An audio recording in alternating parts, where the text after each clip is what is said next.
Hello and welcome to the Credible Faith Show. I'm your host, Dr. Paul D. Larson, and in this episode we'll be looking at part 2 of Chapter 1, Exposition of the Argument, of William Paley's Horae Paulinae, or the Truth of the Scripture History of St. Paul Evinced, by a comparison of the epistles which bear his name with the Acts of the Apostles and with one another. And without much more said, let's dive right into the main content.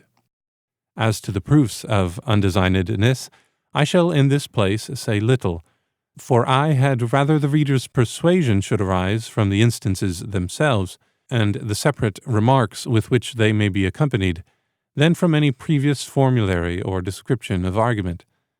In a great plurality of examples, I trust he will be perfectly convinced that no design or contrivance whatever has been exercised, and if some of the coincidences alleged appear to be minute, circuitous, or oblique, let him reflect that this very indirectness and subtlety is that which gives force and propriety to the example.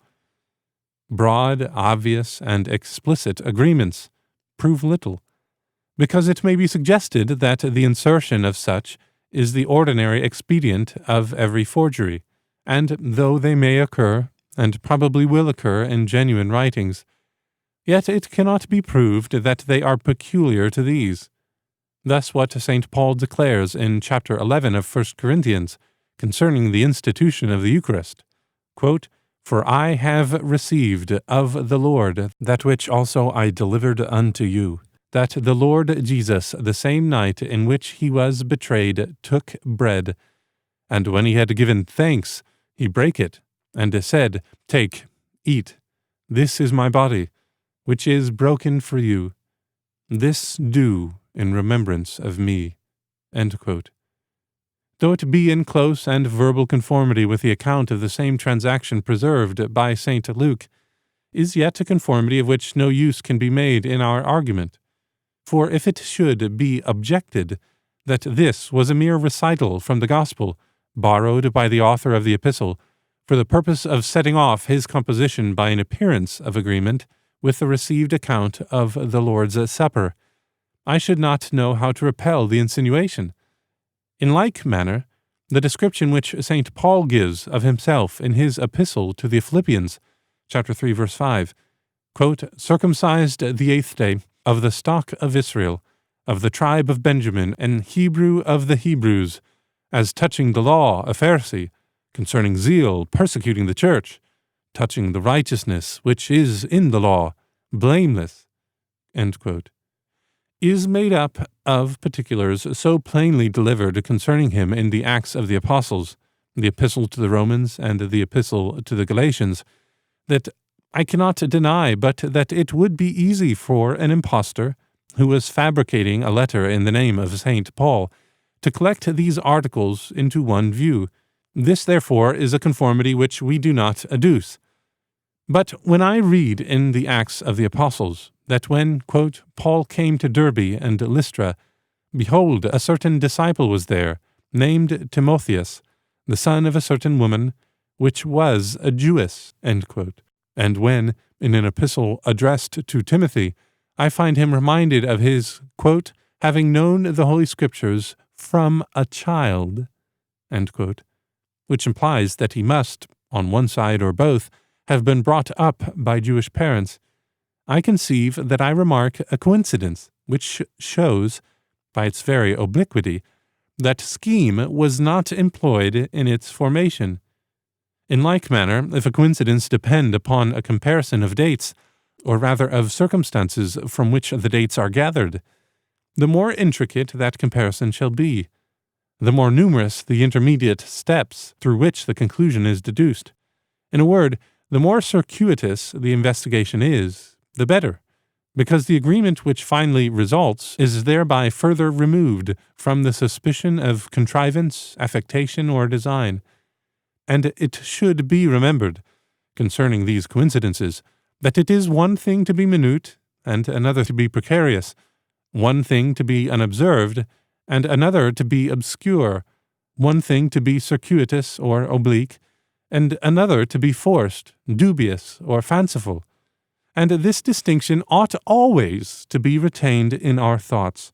The very particularity of St. Paul's epistles, the perpetual recurrence of names of persons and places, the frequent allusions to the incidents of his private life, and the circumstances of his condition and history, and the connection and parallelism of these with the same circumstances in the Acts of the Apostles, so as to enable us, for the most part, to confront them one with another, as well as the relation which subsists between the circumstances, as mentioned or referred to in the different epistles, afford no inconsiderable proof of the genuineness of the writings, and the reality of the transactions.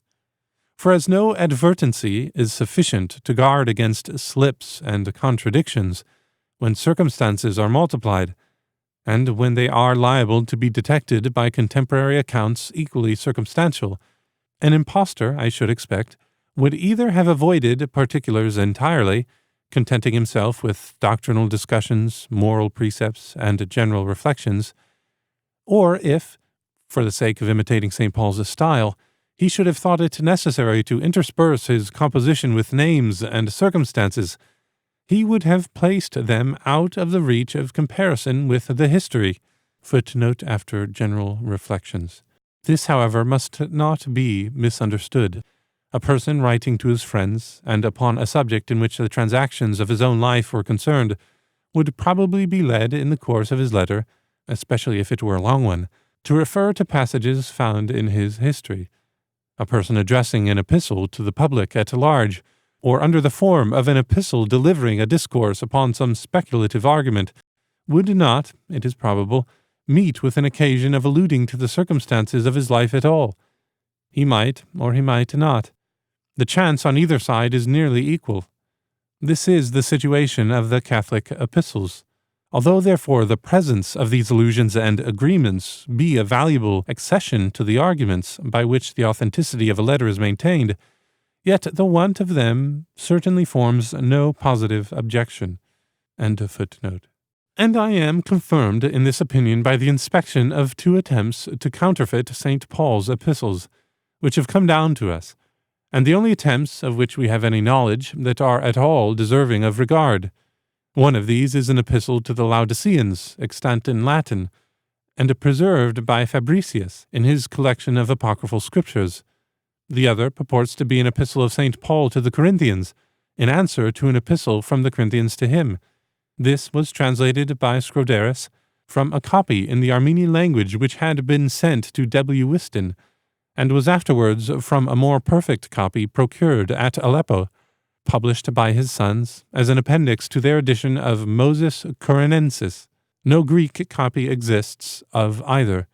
They are not only not supported by ancient testimony, but they are negatived and excluded, as they have never found admission into any catalogue of apostolical writings acknowledged by, or known to, the early ages of Christianity. In the first of these I found, as I expected, a total evitation of circumstances. It is simply a collection of sentences from the canonical epistles, strung together with very little skill.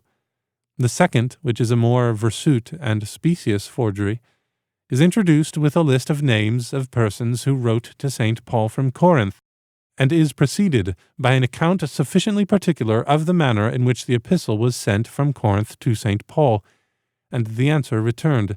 But they are names which no one ever heard of, and the account it is impossible to combine with anything found in the Acts or in the other epistles. It is not necessary for me to point out the internal marks of spuriousness and imposture which these compositions betray, but it was necessary to observe that they do not afford those coincidences which we propose as proofs of authenticity in the epistles which we defend. Having explained the general scheme and formation of the argument, I may be permitted to subjoin a brief account of the manner of conducting it. I have disposed the several instances of agreement under separate numbers, as well as to mark more sensibly the divisions of the subject, as for another purpose, namely, that the reader may thereby be reminded that the instances are independent of one another. I have advanced nothing which I did not think probable, but the degree of probability by which different instances are supported is undoubtedly very different. If the reader, therefore, meets with a number which contains an instance that appears to him unsatisfactory or founded in mistake, he will dismiss that number from the argument, but without prejudice to any other. He will have occasion also to observe that the coincidences discoverable in some epistles are much fewer and weaker than what are supplied by others. But he will add to his observation this important circumstance, that whatever ascertains the original of one epistle, in some measure establishes the authority of the rest. For, whether these epistles be genuine or spurious, everything about them indicates that they come from the same hand. The diction, which it is extremely difficult to imitate, preserves its resemblance and peculiarity throughout all the epistles. Numerous expressions and singularities of style, found in no other part of the New Testament, are repeated in different epistles, and occur in their respective places, without the smallest appearance of force or art. An involved argumentation, frequent obscurities, especially in the order and transition of thought, piety, vehemence, affection, bursts of rapture, and of unparalleled sublimity are properties, all or most of them, discernible in every letter of the collection. But although these epistles bear strong marks of proceeding from the same hand, I think it is still more certain that they were originally separate publications. They form no continued story, they compose no regular correspondence, they comprise not the transactions of any particular period, they carry on no connection of argument, they depend not upon one another, except in one or two instances they refer not to one another. I will farther undertake to say that no study or care has been employed to produce or preserve an appearance of consistency amongst them. All which observations show that they were not intended by the person, whoever he was, that wrote them, to come forth or be read together, that they appeared at first separately, and have been collected since. The proper purpose of the following work is to bring together, from the Acts of the Apostles, and from the different epistles, such passages as furnish examples of undesigned coincidence. But I have so far enlarged upon this plan as to take into it some circumstances found in the epistles, which contributed strength to the conclusion, though not strictly objects of comparison. It appeared also a part of the same plan to examine the difficulties which presented themselves in the course of our inquiry. I do not know that the subject has been proposed or considered in this view before. Ludovicus, Capellus, Bishop Pearson, Dr. Benson, and Dr. Lardiner have each given a continued history of St. Paul's life, made up from the Acts of the Apostles and the Epistles joined together. But this, it is manifest, is a different undertaking from the present, and directed to a different purpose. If what is here offered shall add one thread to that complication of probabilities by which the Christian history is attested, the reader's attention will be repaid by the supreme importance of the subject, and my design will be fully answered. End of chapter 1.